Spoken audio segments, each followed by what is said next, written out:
포도원 농부가 포도를 심었습니다. 포도원 농부가 포도를 심은 것은 사랑하는 자를 위해서였습니다.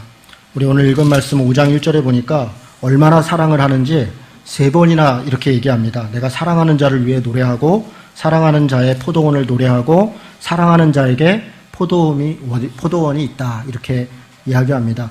너무 사랑하니까 사랑하기 때문에 포도원 지기가 포도원을 만들었고 그리고 포도를 정성스럽게 가꾸었습니다. 기름진 산을 찾았습니다. 좋은 땅을 찾았습니다. 돌을 제하고 열심히 가꾸었고 일구었고 그래서 극상품 포도나무를 거기다가 심었습니다. 좋은 포도나무를 심어서 좋은 포도 열매를 갖고 싶었고 그리고 그만큼 또 정성도 다했습니다. 그리고 혹시 누가 와서 포도를 상하게 할까 훔쳐갈까 싶어서 망대를 세웠습니다. 좋은 포도주를 얻기 위해서 술틀도 바로 파서 거기에다가 이렇게 그곳에서 바로 이렇게 상품이 만들어질 수 있도록 그렇게 했습니다. 포도는 고대 근동 지역의 주요한 작물 중에 하나였습니다. 돌이 많고 구릉지가 많은 지역입니다. 여러분 우리가 이스라엘을 흔히 이제 성경에서 젖과 꿀이 흐르는 가나안 땅이다 이렇게 표현을 하니까 굉장히 살기 좋은 곳인가 보다. 막 비옥하고 물도 많고 농사짓기 좋은가 보다 이렇게 생각하는데요. 그렇지 않습니다. 이스라엘은 정말 척박한 곳입니다.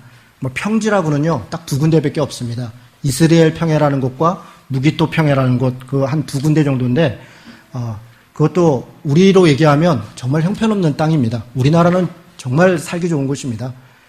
땅도 좁죠. 이스라엘 자체가 그 팔레스타인 지역 자체가 우리로 얘기하면 경상북도하고 강원도 정도 합친 그런 정도밖에 크기가 되지 않습니다. 그렇게 작은 땅에 작은 곳에 산지가 얼마나 많은지요. 다 산악으로 되어 있고요. 그리고 다 돌로 되어 있고 그리고 다 모래로 되어 있습니다. 농사 질 데가 없습니다. 그러니까 여기서 포도원을 만들 때 우선 평지에 기름진 땅 그런 게 없습니다. 그러니까 조금 좋은 곳은 구릉지에다가 거기를 개간해 가지고요. 아주 돌로 첩첩이 싸서 정말 어렵게 그렇게 사실 포도밭을 만든 겁니다. 물을 공급하는 게 너무 어렵죠. 이스라엘은 갈릴리 호수 외에는 어디 물이 날 데가 없습니다. 그래서 물을 가져오려면 관계 수로를 만들어서 돌들로 쫙 해서요. 비 조금 오는 거 모아가지고 밭으로 들어올 수 있도록 그렇게 아주 고생을 많이 해야 됩니다. 우리처럼 그냥 놔두면 비만 오면 자라는 그런 데가 아닙니다. 그러니까 돌을 엄청나게 일을 많이 해야 되고요. 망대를 세우는 것도 쉽지 않고 또 무슨 술투를 만들고 이런 거 할 때도 굉장히 어렵습니다. 그러니까 이 포도원 지기가 포도원을 아주 잘 관리하고 좋은 나무를 심어서 좋은 열매를 맺기 위해서 얼마나 수고했는지 얼마나 정성을 기울였는지 사실 이렇게 상상해 보면 쉽지 않은 그런 일들을 수고했습니다. 그런데 안타까운 일이 벌어졌습니다. 좋은 포도를 얻기 위해서 그 정성과 수고를 다했는데 포도원에 들포도가 맺어졌다 이렇게 되어 있습니다. 사랑하는 자를 위해서 좋은 포도를 재배하고 사랑하는 자를 위해서 정말 노래하고 기뻐하고 그러기 위해서 좋은 정성과 사랑을 다해서 좋은 포도나무를 심고 가꾸고 돌보고 그렇게 했는데 결과가 어떻다는 겁니까? 들포도가 맺어졌다는 겁니다. 들포도는 사실 먹을 수가 없는 포도입니다. 그냥 시큼하고요. 상품 가치도 없고 그런 것입니다. 너무너무 실망했죠. 실망한 정도가 아닙니다. 이 포도원 지기는 실망한 정도를 넘어서 분노가 치밀어 올랐습니다. 그래서 포도원에 대한 희망을 완전히 버려버렸습니다. 울타리를 걷어버렸습니다. 울타리를 만들어 놓고 짐승들이 와서 그것을 이렇게 해하지 못하도록 울타리를 만들었는데 울타리를 거두었습니다. 거두면 어떻게 됩니까? 근데 짐승들이 와서 그걸 다 해짓는 것이죠. 담장을 헐어버리고요. 먹힘을 당하고 짓밟힘을 당하게 할 것이다. 그렇게 아주 강하게 이야기합니다. 가지를 잘라주지 않겠다. 가지치기를 하지 않겠다는 겁니다. 북을 돋아주지 않겠다. 가지치기를 하지 않으면 쓸데없는 것들이 가시덤불, 찔레라고 여기 표현되어 있는데요. 그런 게 많이 나서 더 이상 농사가 잘 안 되는 거죠. 북 돋는다. 제가 북 돋는 게 잘 몰라가지고요. 한번 인터넷에 계속 찾아보니까 흙이라 그러네요. 북을 돋는 게. 그래서 이렇게 돋아주는 거라 그러네요. 옆에 있는 좋은 태양 많이 이렇게 햇빛 센 그런 흙으로 토닥토닥 해주고 뿌리를 보호해주는 것. 그게 북 돋는다 그러네요. 이렇게 북도 돋아주지 않으면 그러면 이제 가시도 생기고 엉겅퀴도 생기고 그렇게 해서 엉망진창이 되겠다고 하는 것이죠. 원래 가시가 처음부터 가시로 나는 게 아니라 그 이파리였는데 수분이 부족하고 막 이러니까 이렇게 쪼그라들여서 그래서 또 가시가 됐다고 또 어떤 분들은 그렇게 기록을 해놨더라고요. 뭐 어쨌든 화가 나고 막 신경질이 나고 너무너무 배신감이 들고 그러니까 포도원을 내팽개치겠다. 내팽개치고 막 내가 할 일을 전혀 하지 않고 하겠다.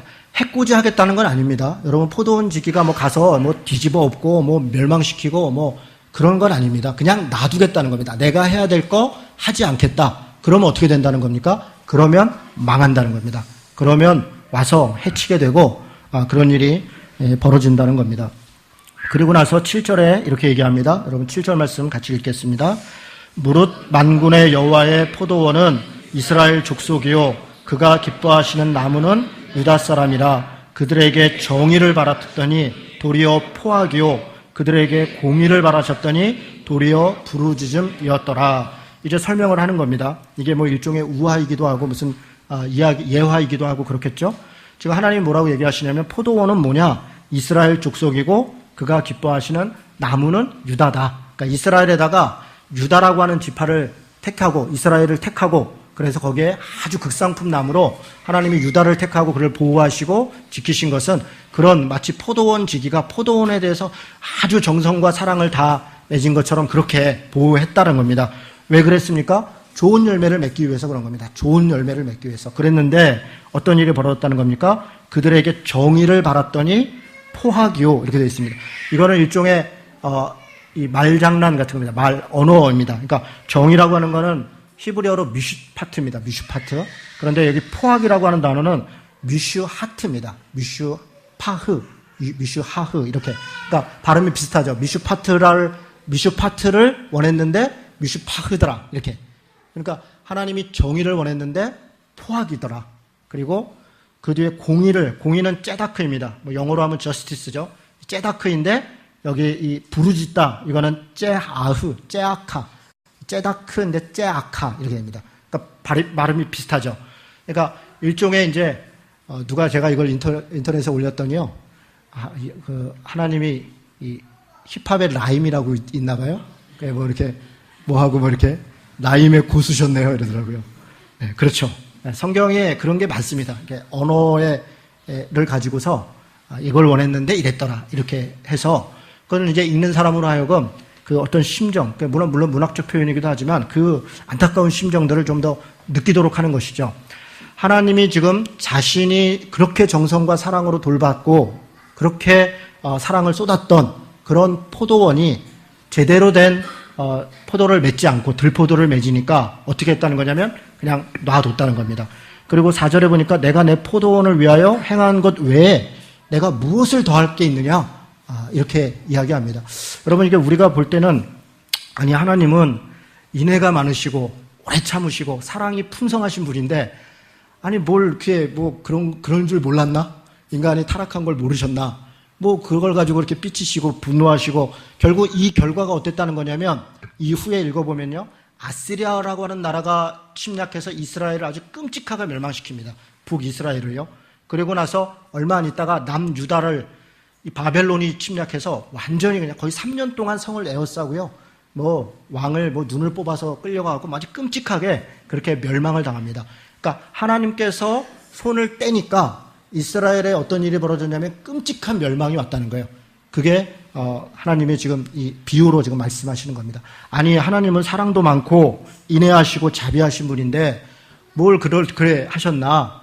여러분 이게 어느 정도로 하나님이 인애하고 자비가 있고 사랑이 많으셨냐면 이 시절에 지금 이사야가 글을 쓰고 있는 걸 보면 어느 정도 시간이 흘렀냐면 아브라함으로부터 하면 약 한 1500년, 1500년이 지났습니다. 그리고 모세로부터 하면 한 800년 정도가 지났어요. 하나님께서 그동안 뭐 길게는 1500년, 짧게는 한 800년 동안을 정말 사랑으로, 그러니까 포도원 지기가 뭐 그냥 이렇게 씨 뿌려놓고 뭐 나무 나고 말문 말고 이런 정도가 아니라 일일이 가서 풀 뽑아주고 돌로 베어주고 그 고랑을요, 이스라엘은 그 고랑을 날마다 이렇게 파주지 않으면 그게 물도 잘 흐르지도 않고 농사가 안 됩니다. 우리보다 더 어려운 조건인 거죠. 그렇게 하나님이 800년 동안 혹은 1500년 동안 정성을 들이고 사랑을 향하고 이런저런 사람을 보내서 가르치고 그렇게 했는데도 결국 어땠다는 거예요? 들포도를 맺었더라. 전혀 행하지 않았더라. 근데 열매를 뭘 바랬다는 겁니까? 그들에게 원하는 것이 예배 열심히 드리고 찬양 열심히 드리고 뭐 예배당 크게 짓고 그걸 원한 게 아닙니다. 곳곳에 그런 얘기가 있습니다. 이사야서뿐 아니라 아모스서 무슨 미가서 예레미야서 등등 선지서들 읽어보면 그들이 종교적 열심이 없었던 게 아니에요. 이스라엘 백성들은 굉장히 종교적 열심이 있었습니다. 심지어는 11조 같은 거는요 3일에 11조를 드릴 정도로 뭐 헌금 열심히 했고 예배 열심히 드렸고 찬양 열심히 했고 뭐 수도 없이 했습니다. 그런데 하나님이 야단을 치는 겁니다. 내가 너희들의 예배 찬양 듣기 싫다. 누가 좀 이 교회 예배당 문을 좀 닫았으면 좋겠다. 이런 정도로 하나님이 아주 거칠게 얘기를 하십니다. 하나님이 원했던 좋은 열매가 뭐라는 겁니까? 여기는 뭐라면 공의를, 정의를, 공평, 미슈파트라고 하는 공평을 그리고 째다크라고 하는 정의의 열매를 원했는데 그들이 나를 섬긴다 그러고 내게 찬양한다 그러고 내게 예배한다고 하면서 실제로 행한 건 뭐라고 그럴까요? 포악을 행했다는 거예요. 예배하고 돌아서서 다른 사람들 것을 빼앗았다는 겁니다. 그리고 부르짖음을 가졌다. 누가 부르짖은 겁니까? 자기가 부르짖은 게 아닙니다. 사회적인 약자들을 고통스럽고 아프게 하니까 그들의 부르짖음이 너무 커서 하나님이 들을 때 너무 안타깝다는 거예요. 정의를 행해라 그랬더니 오히려 부르짖음이 만연하도록 그렇게 행했다는 것입니다. 하나님께서 원하셨던 것은 공평과 정의인데 그런데 그들이 맺은 열매는 포악과 부르짖음을 맺었더라 이렇게 이야기하고 있습니다. 그 내용들이 8절부터 뭐 여러 가지가 있는데요. 이 5장에 있는 이 8절부터 나오는 것을 우리가 6가지 화 있을진저라고 그럽니다. 나중에 이사야서 뒤로 가면 또 다시 자세히 설명하는 부분이 있는데요. 뭐 간단하게 그 6가지 얘기만 제가 한번 읽어보겠습니다. 이것만 읽어봐도 그들이 도대체 포악을 행했고 부르짖음을 행했다는 게 뭔가 이게 이해가 될 수 있습니다. 5장 11절에 보니까 이렇게 되어 있습니다. 가옥에 가옥을 이으며 전토에 전토를 더하며 빈틈이 없도록 하고 이 땅 가운데에서 홀로 거주하려 하는 자들은 화 있을진저. 이렇게 얘기해요. 뭡니까? 가옥에 가옥에 집이 있는데도 또 집을 탐하고 또 집을 탐하고 남의 것도 뺏고 밭이 있고 자기가 살아갈 수 있는 터전이 있는데도 다른 것도 뺏고 아주 빈틈이 없이 그냥 욕심에 욕심을 더해서 다른 사람들의 것을 포악과 강압으로 빼앗고 눈물나게 하고 했다는 겁니다. 자기 홀로 살기 위해서 나 혼자 잘 살면 됐지 이게 하나님의 은혜지 이렇게 살았다는 겁니다. 5장 11절에 보니까 아침에 일찍이 일어나 독주를 마시며 밤이 깊도록 포도주에 취하는 자들은 화 있을진저. 이게 뭡니까?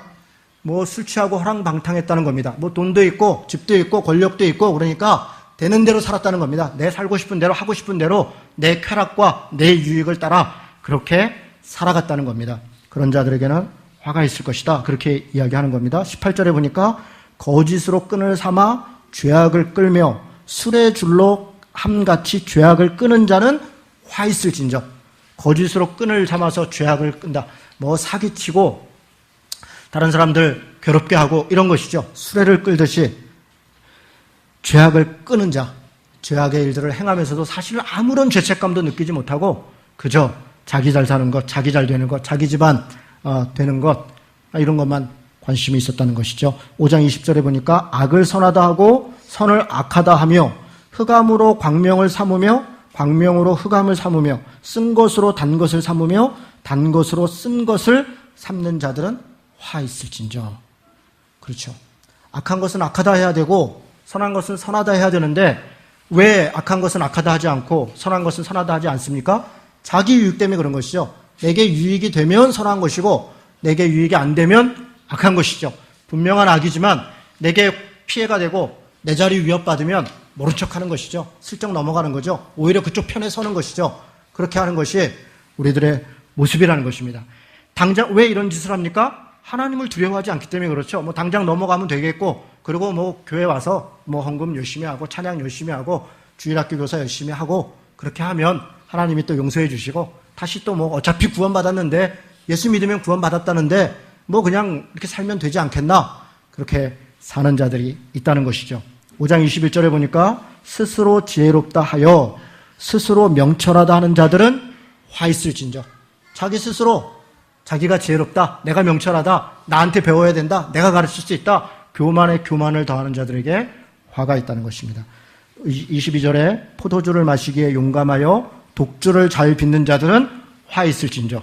이 화 있을진저 6번 하는데 무슨 독주 포도주를 2번이나 이야기를 하시네요. 이 마지막에 얘기한 내용은 사실 23절이 부연 설명을 합니다. 뭐라고 설명하냐면 그들은 뇌물로 말미암아 악인을 의롭다 하고 의인에게서 그 공의를 빼앗는도다.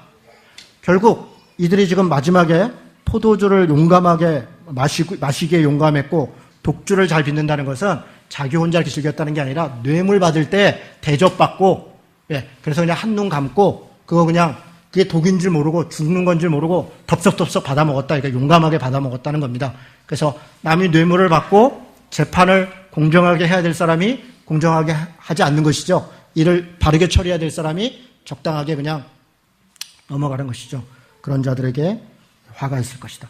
여러분, 이게 특이하지 않습니까? 하나님께서 포도원을 만드시고 포도에 좋은 포도나무를 만든다. 그러면 우리로 하면 예수 잘 믿고 찬양 열심히 하고 전도 잘하고 뭐 11조 열심히 하고 예배 잘 드리고 이런 거 그러면 좋은 그리스도인으로 좋은 열매 맺었나 보다 이렇게 생각할 텐데 지금 들포도 맺었다고 탄식하시면서 그 내용들이 사실은 우리 삶에 관련된 얘기를 하는 거예요.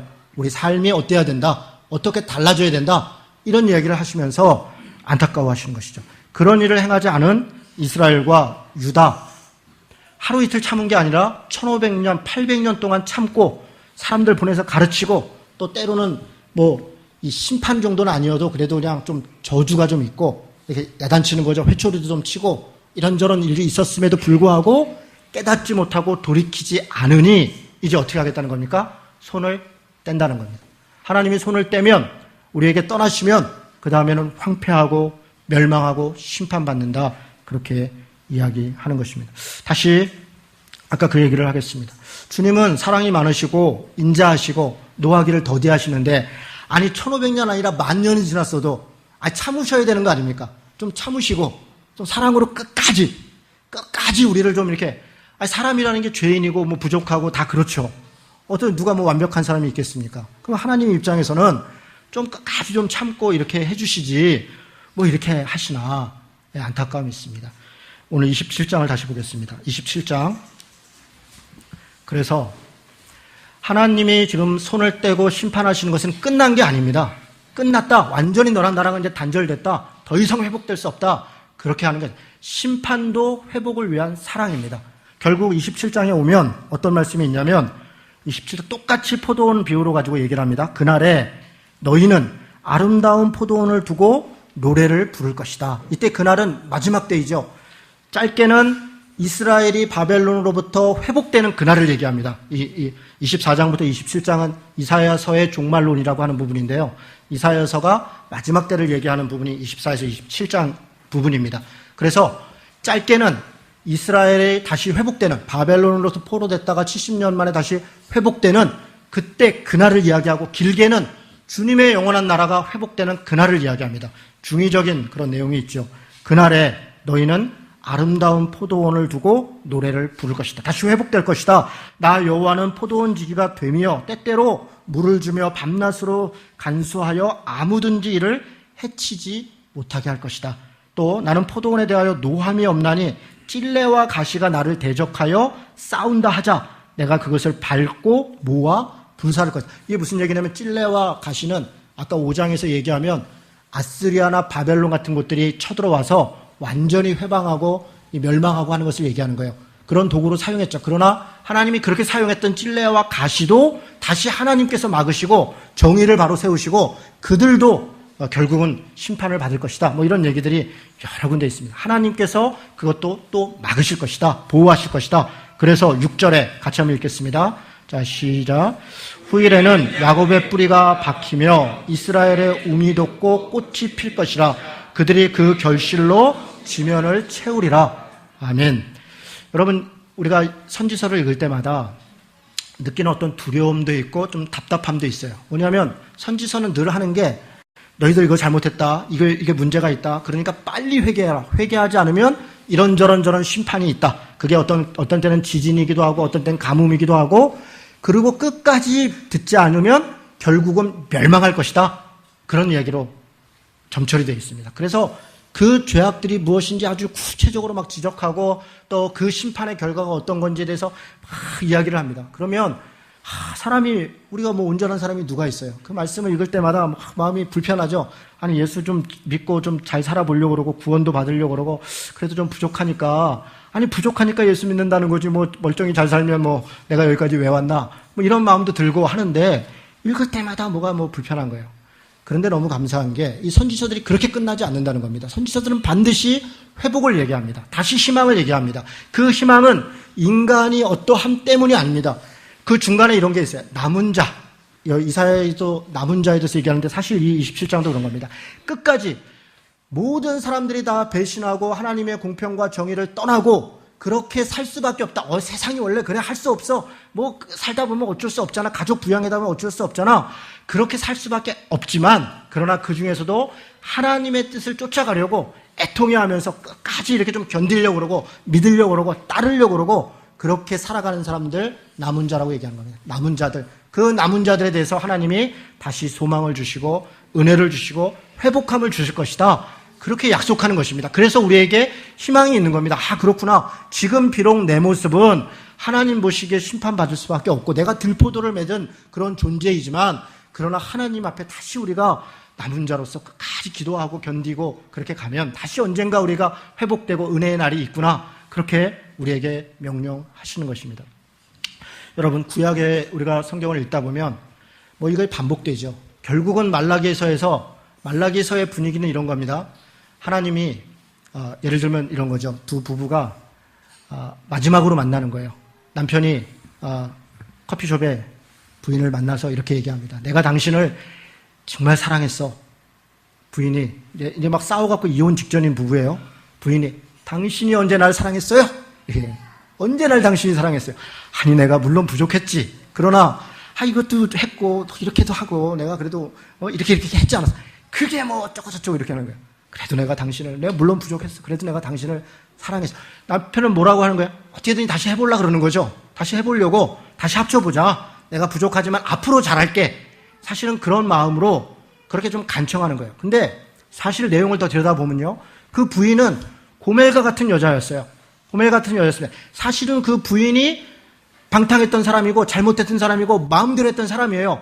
오히려 이 남편은 호세 같은 사람이었습니다. 늘 사랑했고 감쌌고 그냥 그 책임을 졌고 그랬어요. 그런데도 그렇게 집을 뛰쳐나갔다는 여자를 붙잡고 내가 당신을 사랑했어. 그러니까 다시 해보자. 이렇게 얘기하는데 끝까지 내가 뭘 잘못했냐. 이 말하면 됐지. 내가 뭘 얼마나 더 해야 되냐. 이렇게 바락바락 대드니까 남편이 그러면 나도 할 수 없네. 그러면 잘 살아. 행복을 빌어. 이러고 이제 헤어지는 거죠. 이게 말라기서입니다. 말라기서의 내용이 그러면 하나님이 내가 너희들을 사랑했다. 이스라엘 백성들이 주께서 언제 우리를 사랑하셨나이까? 이러면서 막 바득바득 대들지요. 그러는데 결국은 끝까지 회개하지 않고 끝까지 돌이키지 않으니까 말라기서의 주님이 어떻게 합니까? 손을 뗍니다. 그리고 엘리야 같은 자가 와서 아버지의 마음을 아들에게, 자녀의 마음을 아비에게, 아비의 마음을 자녀에게 돌이키지 않으면 멸망의 날이 올 것이다. 이렇게 얘기합니다. 자, 그리고서 400년 동안 침묵기가 있습니다. 그게 신구약 중간기입니다. 끔찍한 일들이 있었습니다. 하나님께서 손을 뗐습니다. 마치 포도원 지기가 가꾸기를 손을 놓는 순간 찔레와 엉겅퀴가 있고 수많은 짐승들이 와서 그것을 헤쳐버리는 것처럼 그런 수많은 고통과 아픔이 있었습니다. 그런데 이 문제를 다시 어떻게 해결합니까? 우리가 선해서 우리가 발라서 하나님이 저놈들이 한 400년쯤 지나니까 괜찮네. 이 정도면 할 만하네. 그래서 한 것이 아니라 하나님이 더 이상 다른 답이 없다. 그럼 어떻게 하는 겁니까? 내가 다시 인간으로 내려가야겠다. 내가 저 죄를 지고 내가 저들 대신 저들과 함께 그렇게 새로운 시대를 만들어 가야겠다. 예수 그리스도께서 오신 것이죠. 하나님이 자신이 포도원 지기가 포도나무가 돼서 들포도로 맺는 것들을 그냥 나무라는 게 아니라 좋은 포도 맺을 수 있도록 돕는 것이죠. 그 내용이 요한복음 15장에 있습니다. 여러분 요한복음 15장 보겠습니다.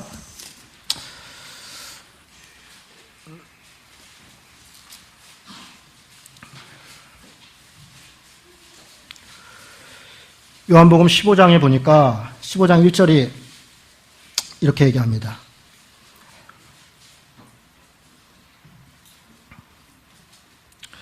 나는 참 포도나무고 내 아버지는 농부라.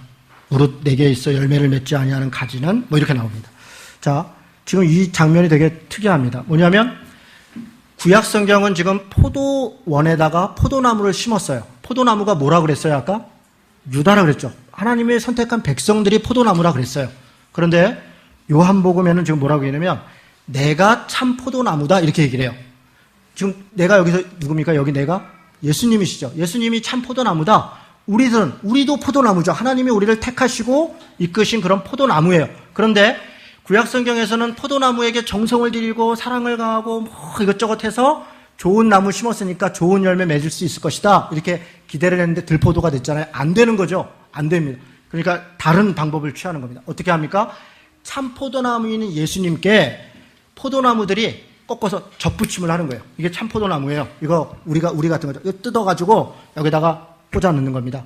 그러면 좋은 열매를 맺는다는 겁니다. 좋은 열매를. 그래서 4절에 보니까 내 안에 거하라. 나도 너희 안에 거하리라. 가지가 포도나무에 붙어있지 아니하면 스스로 맺을 수 없다. 너희도 내 안에 있지 아니하면 그러하니라. 여러분, 이게 구약과 신약의 차이죠. 하나님께서 구약의 백성들을 사랑하고 인격적인 존재로 세우시고 그리고 정성으로 가르치고 돌보시고 그러나 들포도를 맺은 것이 하나님이 실망하고 분노했습니다. 그러나 그렇게 해서 하나님이 포기한 게 아니라 하나님이 잘못한 것이 아니라 인간이 그 사랑과 그 정성을 다했음에도 불구하고 인간이 끝까지 배신을 하죠. 그런데 하나님은 끝까지 배신하지 않죠. 끝까지 사랑하죠. 그래서 예수 그리스도를 보내시고 참 포도나무인 예수님께 아예 접붙임을 해서 붙어 있어라. 붙어 있으면 좋은 열매를 맺는다. 그렇게 이야기를 하는 것입니다. 그런데 지금 우리는 어떻습니까? 예수를 믿고 그분을 따르면 좋은 열매를 맺는다고 하는데 예수님을 믿고 따르는 것조차도 귀찮아하고 안 하는 그런 모습들이 사실은 우리에게 너무나 많이 있습니다. 예수님께 붙어 있는다는 게 뭔가 10절에 이렇게 얘기합니다. 내가 아버지의 계명을 지켜 그의 사랑 안에 거하는 것 같이 너희도 내 계명을 지키면 내 사랑 안에 거할 것이니라. 어떻게 붙어 있어요? 이렇게 얘기해요. 내 계명 안에 있어라. 이렇게 내 계명을 지켜라. 계명이 뭔데요? 12절에 내 계명은 곧 내가 너희를 사랑한 것 같이 너희도 서로 사랑하라는 것이다. 사랑하는 것이 주님에게 붙어 있는 것이고 주님의 계명을 지키는 것이다 얘기합니다. 아니 그러면 다시 돌아간 것 같아요. 아니 인간이 사랑할 수 있고 사랑할 능력이 있었으면 벌써 사랑했지. 공평과 정의를 행하고 싶지 않아서가 아니라 이런저런 상황 때문에 못했던 거 그렇게 변명할 수 있는 거 아니에요. 우리가 또 사실 그런 부분이 있죠. 우리가 연약하고 우리 스스로가 어떻게 누구를 사랑할 수 있겠습니까? 아니 그러면 하나님 다시 또 하나만한 얘기를 또 하시는 겁니까? 사랑해라. 사랑하면 나한테 붙어 있는다. 아니 그럼 내가 뭔가를 해야 붙어 있는 건가요? 그래서 16절을 얘기합니다. 여러분 잘 들으셔야 됩니다. 너희가 나를 택한 것이 아니고 내가 너희를 택하여 세웠나니 이는 너희로 가서 열매를 맺게 하고 또 너희 열매가 항상 있게 하여 내 이름으로 아버지께 무엇을 구하든지 다 받게 하려 함이라. 하나님은 우리를 택하셨다는 겁니다. 우리를 하나님의 자녀로 내가 하나님을 택한 것이 아니라 하나님이 우리를 택하셨다는 거예요. 그래서 우리로 하여금 하나님의 사랑 안에 거하게 했고 그 사랑을 먼저 우리가 알게 하셨다는 겁니다. 그리고 그렇게 사랑을 받은 존재임에도 불구하고 그러나 또 여러 가지로 실수할 수 있으니까 그래서 16장으로 이어지는 말씀은 성령에 대해서 이야기하는 겁니다. 7절에 보니까 이렇게 얘기합니다. 그러나 내가 너희에게 실상을 말하노라. 내가 떠나가는 것이 너희에게 유익이라. 내가 떠나가지 아니하면 보혜사가 너희에게로 오지 아니하실 것이요 가면 내가 그를 너희에게 보내실 것이다. 예수님께서 가셔서 성령을 우리에게 보내실 것이다. 그의 이름은 보혜사다. 이렇게 얘기했습니다. 보혜사가 뭡니까? 보호하시고 은혜 주시고 가르치시는 분. 이게 한자에서의 보혜사입니다. 성령이 우리에게 오시는데 그는 하나님이신데 그가 우리에게 오셔서 우리가 예수를 믿을 때 주님으로 영접할 때 그 성령이 우리 가운데 있으면 그가 뭘 하신다는 우리를 보호하신다는 겁니다. 우리에게 은혜를 주신다는 거예요. 그리고 우리를 가르치신다는 겁니다. 그렇게 우리를 붙잡으시고 우리와 동행하셔서 그가 와서 죄에 대하여 의에 대하여 심판에 대하여 세상을 책망할 것이다. 13절에 그러나 진리의 성령이 오시면 그가 너희를 모든 진리 가운데로 인도하시리니 그가 스스로 말하지 않고 오직 들은 것을 말하여 장래일을 너희에게 알리실 것이다. 여러분 결론적으로 무슨 얘기입니까? 우리가 예수를 믿고 그의 성령 안에 순종하고 그를 따르고 그의 믿음을 쫓아갈 때 우리가 좋은 나무를, 좋은 열매를 맺을 수 있다는 것입니다. 예수 믿는다는 하는데 여전히 내 주관으로, 내 마음대로, 내 판단으로, 내 지식으로 그렇게 가면 그러면 좋은 나무가 될 수가 없습니다. 우리 스스로의 나무가 좋은 열매를 맺을 수가 없다는 것입니다. 하나님을 믿고 예수님을 믿고 그 성령의 인도하심을 따라가야 되는 것, 그것이 성경이 전체적으로 우리에게 이야기하고 권면하는 것입니다. 여러분, 제가 이 성경 설교를 준비하다가 조금 엉뚱한 생각이 하나 들었어요. 뭐 엉뚱한 생각은 지는 모르겠는데 좀 다른 생각이 든 게, 이스라엘이 하나님을 사랑하는, 하나님이 이스라엘을 사랑하는 그 사랑이 마치 부모가 자식을 사랑하는 것 같은 거죠. 뭐 그런 표현도 많이 있죠. 성경에 하나님이 이스라엘을 자녀처럼, 자식처럼 품에 안았고 그렇게 사랑했는데 결국 그 자식들이 배반했다는 거죠. 여러분, 자식 사랑하지 않는 사람이 어디가 있겠습니까? 제가 무슨 생각이 들었냐면요. 제가 왜 목사인데 우리 집 애들 우리 집 애들이 3명입니다. 중학생 하나 있고 6학년짜리 있고 5학년짜리 있고. 얼마나 제가 사랑으로 아이들을 돌보겠습니까? 이렇게 얘기하니까 좀 민망하네요. 하여간 뭐 최선을 다합니다. 제 아내보다는 좀 못하지만 하여간 최선을 다해서 보호하려고 그러고 챙기려고 그러고, 또 무엇보다도 그 아이들에게 하나님의 말씀을 가르치고 싶고, 다른 것보다 그들이 정말 하나님의 자녀라고 고백하고 어디에 나가서 그리스도인답게 살려고 애쓰고 그런 모습을 정말 보고 싶은 거 아닙니까? 그런데 그렇게 사랑과 정성을 다 했는데 어느 날 애들이 내 뜻대로 안 되는 거죠. 어느 날 와서 하나님이 정말 살아계셔요? 이런 소리를 하는 거죠. 그러고서는 뭐 하나님이 살아계시면 내가 왜 요모양 요꼴이에요? 뭐 이러지를 않나? 부모님이 나한테 해준 게 뭐가 있어요? 뭐 이러지를 않나? 뭐 가슴에 대못을 박는 거죠. 그리고 뭐 지 하고 싶은 대로 막 다 하는 거죠. 부모가 죄인이 되는 겁니다. 아니 이걸 뭐 갖다가 버릴 수도 없고 죽일 수도 없고, 아니 그 내가 낫다는 것 때문에 뭐 막 바락바락 대들고 덤비는데 그냥 부모가 죄인이죠. 어느 날 와가지고 아니 부모님이 나한테 뭐 어쨌어요 저쨌어요 이런데 정말 하나님 보시기에 부끄럽고 사람들 보기에 민망하죠. 목사로서 직분자로서 정말 부끄럽고 창피할 때가 이를 때가 없죠. 여러분, 교회에서 목사 자녀가, 요즘 목사 자녀 치고 똑바로게 자란 애들이 별로 없어 보이잖아요. 우리가 솔직히 장로님들 자녀들 중에 그래도 좀 괜찮다 이런 애들이 별로 없어요. 이게 안타까운 거죠. 저는 이렇게 그냥 위로를 받습니다. 그래, 사무엘도, 그 훌륭한 사무엘도 자식들 때문에, 그 사무엘 자식들이 아주 엉망진창이었거든요. 내가 못나서가 아니야. 사무엘도 그 자식들이 그런데 뭐 내가 사무엘만도 못하는데 할 수 없지. 다윗은 어떻습니까? 다윗이 그렇게 훌륭한 사람인데 그 자식들이 뭐 제일 똑똑한 거 왕으로 세웠더니 솔로몬이에요. 솔로몬도 제일 똑똑한 거 했더니 르호보암입니다. 뭐 엉망진창이죠. 나라가 멸망한 겁니다. 그 자식들 때문에. 그래, 다윗도 뭐 자식 농사 그렇게 졌는데 할 수 없지. 이렇게 위로를 받습니다. 부모는요 최선을 다했고, 부모들이 최선을 다했죠. 아이들을 가르치기 위해서 정말 최선을 다했죠. 어려운 시절에 밥 먹이는 거 하나만 해도 얼마나 고생을 한 겁니까? 신앙생활 똑바로 하라고 그거 정말 이렇게 교회 가면 용돈 한 번 주고 이래 가면서 막 격려해 가면서 그렇게 했는데 자라서 빠락빠락 대들고 그러면 속상하죠. 부모는 핑계 댈 수 있습니다. 사무엘도 있고 다윗도 있고 나는 할 만큼 했다, 할 수 없다. 자식들은 어떻습니까? 자기 손해입니다. 자기 손해예요. 어느 정도 시점이 지나면 더 이상 부모가 어쩌고 이런 얘기는 더 이상 통하지 않습니다.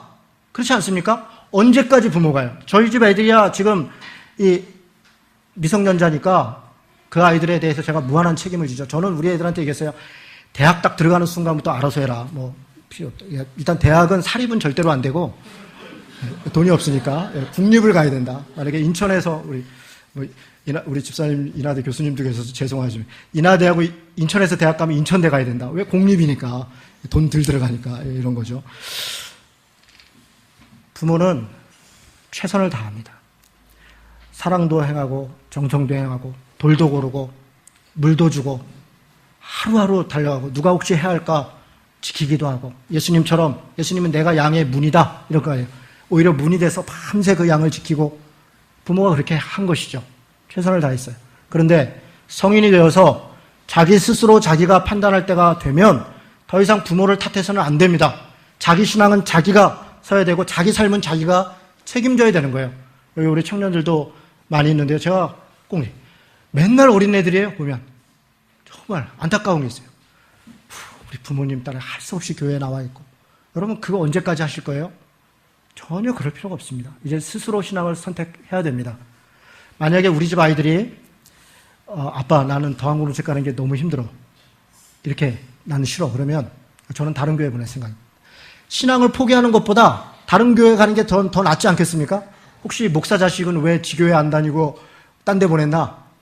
할 수 없이 그랬다 생각하시고 혹시 제 아이들이 다른 교회 가면 오죽하면 그랬을까? 그렇게 이해해 주셔야 됩니다. 뭐 목사 자식도 안 다니는데 뭐 이렇게 하지 마시고 우리 직분자들 중에 자녀들이 애를 쓰는데 안 되면 그 이해해 줘야죠. 사랑해 줘야죠. 우리 집 애가 어느 날 가출을 할 수 있겠죠. 뭐 이제 사춘기 되고 그러면 슬슬 요즘 반항도 하고 좀 그래요. 그러다 어느 날 뭐 가출도 하고 그러면 창피하죠. 목사 자식 가출했다고 어디다 대고 얘기를 합니까? 그런데 그거를 이해해 주나. 그럴 수 있다. 목사 아들들도 담배도 피고 애도 때리고 가출도 할 수 있다. 그럴 수 있다. 그래야 된다. 그런 게 아닙니다. 그럴 수 있다. 같이 안타까워하는 거죠. 같이 이해해 주려고 노력하고 그럴 수 있다. 그러면서 서로 격려하는.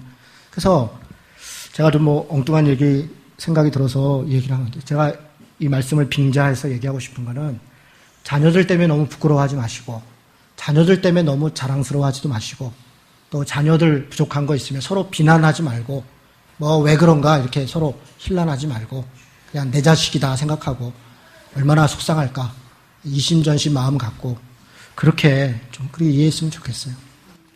뭐 좀 엉뚱한 얘기 한 것이죠. 말씀을 다시 돌아가서 정리하겠습니다. 하나님께서는 우리를 사랑하셨습니다. 불러주셨습니다. 하나님의 포도원에 포도나무로 우리를 심어주셨습니다. 좋은 열매를 기대했죠. 우리는 그런데 들포도 같은 존재밖에 되지 않았습니다. 그럼에도 주님은 우리를 포기하지 않으셨고 우리를 붙드시고 우리를 사랑하시고 그리고 우리를 회복시키셨습니다. 주님이 참 포도나무입니다. 우리의 지식과 우리의 경험과 우리의 능력으로 무언가를 이룰 수 있다, 이루어야 한다. 그런 생각은 포기해야 합니다. 예수님께 붙어 있으면 됩니다. 그의 가르침을 따르고 그가 생각한 대로 그가 행한 대로 그렇게 행하려고 단순하게 믿고 단순하게 쫓아가는 게 그게 비결입니다. 성령님을 의지해야 합니다. 성령 충만함을 구해야 합니다. 성령의 역사를 기대하고 성령님의 보호하고 은혜 주시고 가르치심을 믿고 그렇게 한 걸음씩 나아가는 것입니다. 이 믿음으로 살아가는 성도 되시기를 주님의 이름으로 축원합니다. 아멘.